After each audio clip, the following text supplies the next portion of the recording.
Hello दोस्तों, मैं आपके लिए सीटेट से संबंधित जो गणित का पेडागोजी है, गणित शिक्षण शास्त्र से रिलेटेड मैं आपको बहुत इम्पोर्टेंट क्वेश्चन बताने जा रहा हूँ। इससे पहले आपको कई सारे मैंने जीके के क्वेश्चन और सीटेट से संबंधित मैंने हिंदी पेडागोजी और मैथ शिक्षण शास्त्र दोनों चढ़ाए थे। और आज मैं गणित का शिक्षण शास्त्र आपको लेकर के आया हूँ। जो पहला चैप्टर है शिक्षण शास्त्र का, गणित की प्रकृति। इससे आपको शुरू से मैंने 8-10 चैप्टर जो होते हैं, लेसन होते हैं गणित का शिक्षण शास्त्र का, वो मैं बारी बारी से अब मैं आपको बताऊंगा, ताकि कहीं भी आपको कोई एग्ज़ाम में दिक्कत न हो और आप लोग सही ढंग से और गणित के शिक्षण शास्त्र को आप बना सकेंगे। इसलिए मैं ये वीडियो बना रहा हूँ। तो दोस्तों चलते हैं आज का पहला क्वेश्चन की तरफ। तो आज का पहला क्वेश्चन है, निम्न में से क्या गणित की प्रकृति है। दोस्तों आपको बोल रहा है कि निम्न में से क्या गणित की प्रकृति है। यहाँ पे दोस्तों आपको ऑप्शन दिया हुआ है। एक में यह अलंकारिक है, 2 यह तार्किक है, 3 यह कठिन है, 4 यह सामान्य लोगों के लिए नहीं है। तो दोस्तों आप लोग इस ऑप्शन से ही आप लोग पकड़ सकते हैं। ध्यान देने वाली बात इतना ही है दोस्तों कि देखिए, कठिन है दोस्तों। दुनिया में आजकल जो समझ में नहीं आता है और जो करने नहीं आता है, सारे कठिन है। लेकिन गणित के लिए थोड़ा सा, एग्जाम्पल के लिए थोड़ा सा चेंज होता है। इसलिए दोस्तों देखेंगे, गणित वैसी भाषा है जो आप लोग अगर समझ सके, अगर तर्क लगा सके, तो गणित एकदम इजी हो जाती है। तो दोस्तों इसका सही जवाब होगा 2, अर्थात यह तार्किक है, क्योंकि गणित तार्किक भाषा है, तार्किक है। अगर गणित को तर्क के अनुसार लगाया जाए तो दोस्तों ये गणित बन जाता है। तो इसका सही जवाब हो जाएगा यह तार्किक है। चलते हैं दोस्तों नेक्स्ट क्वेश्चन की तरफ।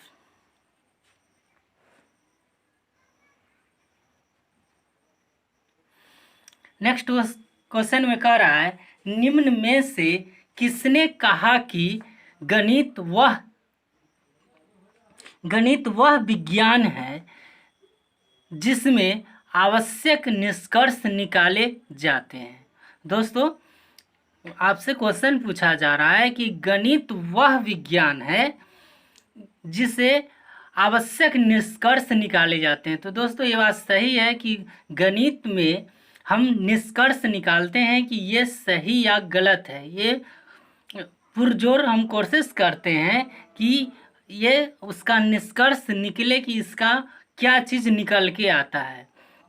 तो दोस्तों ये आपसे पूछ रहा है कि ये कौन सा वैज्ञानिक ने बोले थे।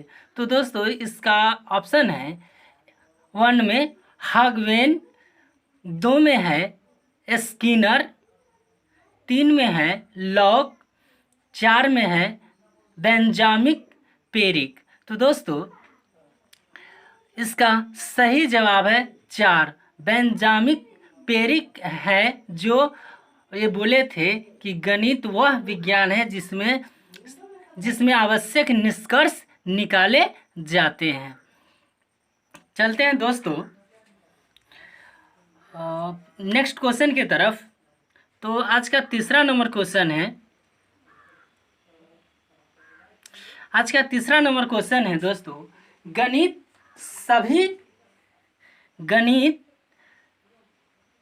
सभी विज्ञानों का सिंह द्वार व कुंजी है, यह कथन है।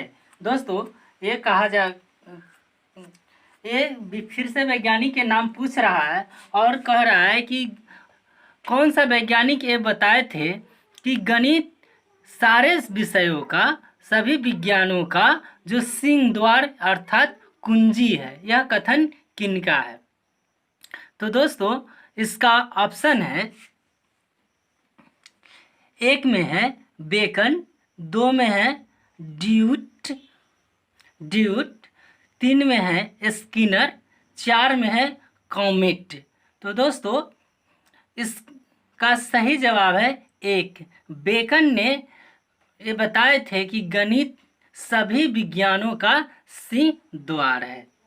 चलते हैं दोस्तों नेक्स्ट क्वेश्चन की तरफ। तो नेक्स्ट क्वेश्चन जो आप लोगों के सामने दिख भी रहा है 4 नंबर में। तो दोस्तों कह रहा है कि गणित के नियम व निष्कर्ष होते हैं। दोस्तों आपसे पूछा जा रहा है कि गणित के नियम और निष्कर्ष होते हैं। तो दोस्तों इसका ऑप्शन है,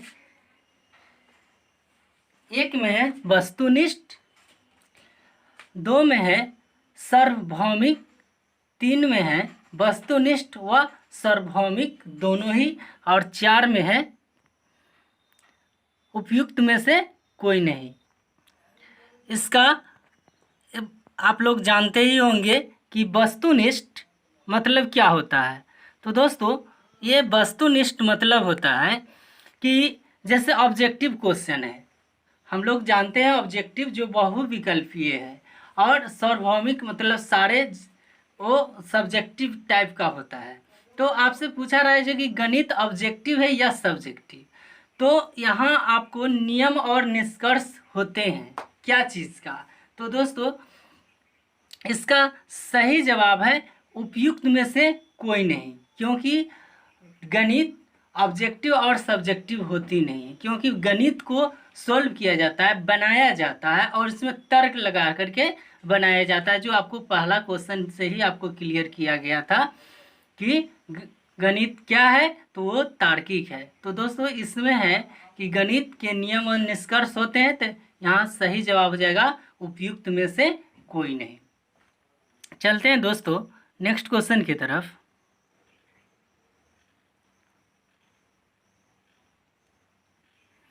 तो नेक्स्ट क्वेश्चन में कह रहा है कि विद्यार्थी गणित की संकल्पनाओं और सिद्धांतों के अर्थ को समझता है, यह अधिगम के किस उद्देश्य की प्राप्ति है। दोस्तों आपसे क्वेश्चन कर रहा है कि विद्यार्थी गणित की संकल्पनाओं और सिद्धांतों को अर्थ को समझता है, यह अधिगम के किस उद्देश्य की प्राप्ति। अगर कोई भी बात समझ में आ जाता है, अगर विद्यार्थी को कौन सा सिद्धांत है, किस चीज़ पर सिद्धांत दिया गया है, अगर ये बात समझ में आ जाता है तो ये कह रहा है कि अधिगम के किस सिद्धांत किस उद्देश्य की प्राप्ति होती है। तो दोस्तों इसका ऑप्शन है, एक में है कौशल, दो में है पूर्व ज्ञान, तीन में है अनुप्रयोग, और चार में है अवबोधन। तो दोस्तों इसका सही जवाब है अवबोधन। अवबोधन। चलते हैं दोस्तों नेक्स्ट क्वेश्चन की तरफ। तो नेक्स्ट क्वेश्चन है, गणित को कहा जाता है। ये 6ठा नंबर क्वेश्चन है, गणित को कहा जाता है। आपके पास ऑप्शन है, एक में विद्यार्थियों का दुश्मन। तो दोस्तों ये तो होगा ही नहीं कभी, क्योंकि गणित विद्यार्थियों का दुश्मन नहीं है। दो में है शक्तिशालियों की शक्ति। दोस्तों क्योंकि ये भी गणित कोई शक्तिशालियों की शक्ति नहीं है। और तीन में है मन की भाषा। दोस्तों गणित कोई मन का भाषा भी नहीं है, क्योंकि मन में जो सोचते हैं वो गणित नहीं होती है। और चार में है मस्तिष्क का व्यायाम। दोस्तों इसका सही जवाब यही है, मस्तिष्क का व्यायाम, क्योंकि गणित तार्किक होता है और तर्क लगाने से, सोच करके इसको तर्क लगाने से ये गणित बनता है। तो दोस्तों इसका सही जवाब हो जाएगा 4, अर्थात मस्तिष्क का व्यायाम। तो दोस्तों नेक्स्ट क्वेश्चन है 7 नंबर में, 7 नंबर है, योजना एक उद्देश्यपूर्ण क्रिया है। योजना जो है एक उद्देश्यपूर्ण क्रिया है, जिसे मन लगाकर सामाजिक वातावरण में पूरा किया जाता है। दोस्तों, कोई भी योजना जो होता है वो किसी उद्देश्य के ही पूर्ति के लिए कोई योजना लगाया जाता है और ये समाज की वातावरण में ही पूरा किया जाता है जो कोई भी योजना लगाया जाता है। आगे कह रहा है कि गणित शिक्षण की योजना विधि की उक्त परिभाषा किसने दी है। तो दोस्तों, ये आपसे पूछा जा रहा है कि जो योजना है, उद्देश्यपूर्ण क्रिया जो है वो सामाजिक वातावरण में पूरा किया जाता है। तो आगे कह रहा है कि गणित शिक्षण की जो योजना है, उक्त परिभाषा, ये किसी के द्वारा दिया गया परिभाषा है, वो कौन दिए थे। तो दोस्तों, इसका ऑप्शन है किलपैट्रिक, 2 में है थॉर्नडाइक, 3 में है क्रो एवं क्रो, 4 में है स्किनर। तो दोस्तों, इसका सही जवाब होगा 1 नंबर, किलपैट्रिक ने ही ये योजना के बारे में बताए थे। जो योजना एक उद्देश्यपूर्ण क्रिया है जिसे मन लगाकर सामाजिक वातावरण में पूरा किया जाता है। तो ये किलपैट्रिक ने ही परिभाषा दिए थे। चलते हैं दोस्तों नेक्स्ट क्वेश्चन की तरफ।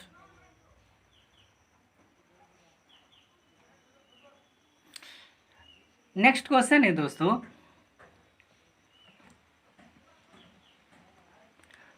ये 8 नंबर में क्वेश्चन है, वह उद्देश्य जो शिक्षक गणित पढ़ाने के बाद कक्षा में ही प्राप्त कर लेता है उसे कहा जाता है। दोस्तों, वह उद्देश्य जो एक शिक्षक गणित पढ़ाने के बाद कक्षा में ही प्राप्त कर लेता है। तो दोस्तों, कोई भी चीज़ पढ़ाने के बाद कक्षा में पूछताछ करके या फिर कोई अगर विद्यार्थी समझ लेता है, अगर कोई टीचर विद्यार्थी को ये समझा पाता है कि ये हम क्या पढ़ाएं आज और किस टॉपिक पर पढ़ाएं, तो ये जो पढ़ाने के बाद जो प्राप्त होता है उसे क्या कहा जाता है। तो दोस्तों, इसका ऑप्शन है 1 में है सांस्कृतिक उद्देश्य, 2 में है शैक्षणिक उद्देश्य और 3 में है सामाजिक उद्देश्य, 4 में है उपरोक्त सभी।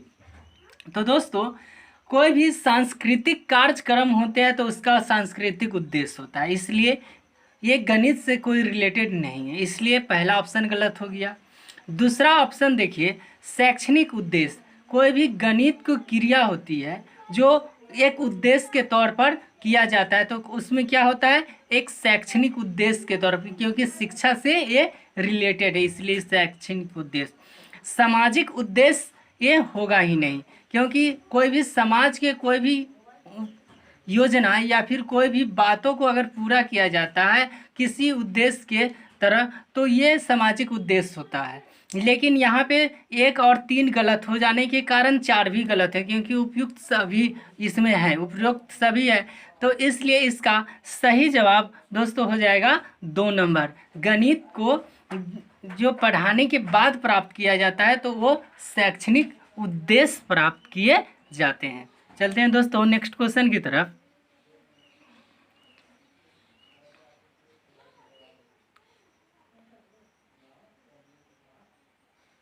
तो दोस्तों, ये कह रहा है 9 नंबर क्वेश्चन में, यह वास्तविकता है कि गणित को बहुत से छात्र कठिन समझते हैं, अतः स्कूल और शिक्षक द्वारा ठोस कदम उठाए जाने चाहिए जिससे छात्रों के गणित समझने के स्तर को बढ़ाया जा सके, उक्त दृष्टिकोण है। तो दोस्तों, ये क्वेश्चन बहुत इम्पोर्टेंट है, क्योंकि आप एक शिक्षक और एक विद्यार्थी से रिलेटेड है कि कोई भी विद्यार्थी गणित को बहुत कठिन भाषा में कठिन समझते हैं। जो बहुत सारे विद्यार्थी ऐसे हैं जो गणित को कठिन समझते हैं, वो गणित बनाना ही नहीं चाहते हैं। अतः स्कूल और शिक्षक, मतलब स्कूल को भी और शिक्षक को भी ठोस कदम उठा करके ये जानना चाहिए छात्र को कि ये समझने के स्तर को बढ़ा करके छात्र को ये बताना चाहिए कि गणित इतना कठिन नहीं है। तो दोस्तों आपसे पूछा जा रहा है कि ये जो दृष्टिकोण है, तो इसमें ये चारों ऑप्शन में से किस माध्यम के द्वारा कही गई है, ये आपसे पूछा जा रहा है। तो दोस्तों इसका ऑप्शन है, एक में है माध्यमिक शिक्षा बोर्ड का, दो में है मुदालियर आयोग का, तीन में है शिक्षा नीति 1986 का, चार में है राधा कृष्णन का। तो दोस्तों ये जो कही गई बातों है, जो गणित एक बहुत कठिन, जो छात्र गणित को बहुत कठिन समझते हैं, ये इसका सही जवाब 3 नंबर अर्थात शिक्षा नीति 1986 के द्वारा, ये शिक्षा नीति के द्वारा कही गई थी कि गणित में वास्तविकता में सभी छात्र गणित को कठिन समझते हैं और गणित को ठीक से समझने के लिए इस शिक्षक और स्कूल को ठोस कदम उठा करके ये बात छात्र को समझाना चाहिए कि ये उतना आप लोग जितना समझते हैं वो कठिन है नहीं, उसको अगर समझा जा सके तो बहुत इजी है। तो इसलिए इसका सही जवाब 3 नंबर हो जाएगा। चलते हैं दोस्तों नेक्स्ट क्वेश्चन की तरफ।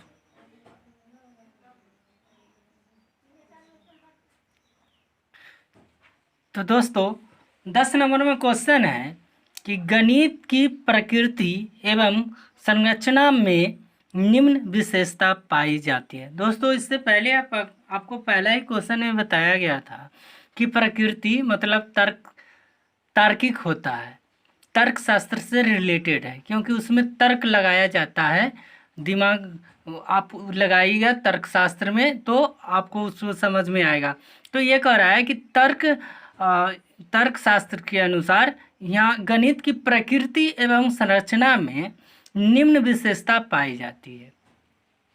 आपके पास ऑप्शन है, एक में कह रहा है कि गणित विषय में आक्रमणबद्धता, अर्थात दोस्तों कोई भी गणित जो है उस विषय पर बहुत तेज़ी से या बहुत जल्दीबाजी में उसको बनाया जाए तो क्या वो बनेगा?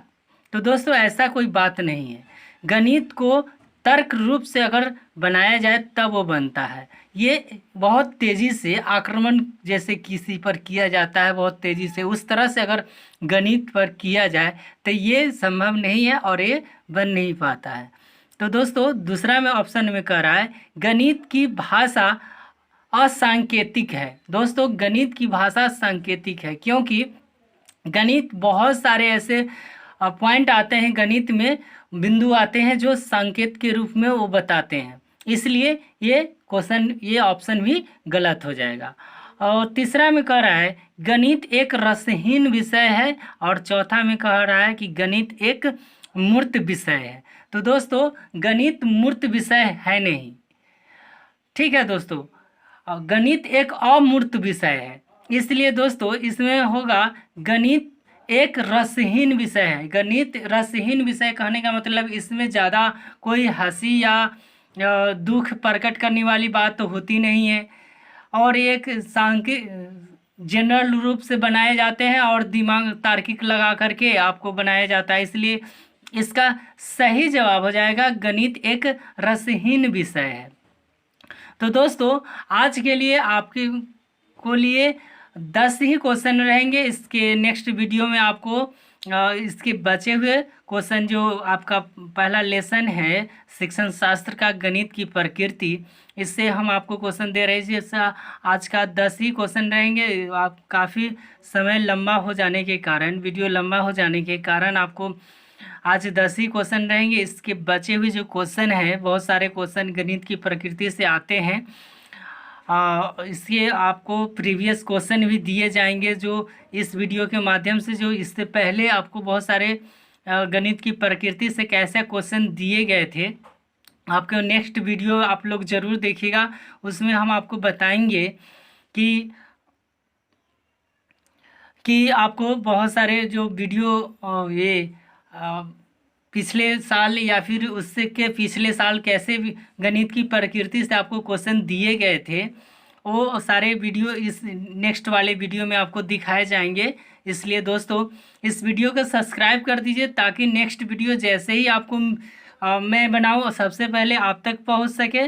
और दोस्तों अगर इस वीडियो को अच्छा लगा है दोस्तों तो एक लाइक ज़रूर बनता है। और दोस्तों अगर आपके पास कोई साथी, अगर आप सीटेट से संबंधित एग्ज़ाम देने चाहते हैं तो दोस्तों ये वीडियो उनको अवश्य शेयर कीजिए ताकि इसके नेक्स्ट वीडियो हम आपको प्रीवियस क्वेश्चन गणित की प्रकृति से कैसे दिए गए हैं, कैसा कैसा क्वेश्चन दिए गए हैं, वो मैं आपको लेकर के आऊँगा। इसलिए दोस्तों आज के लिए बस इतना ही।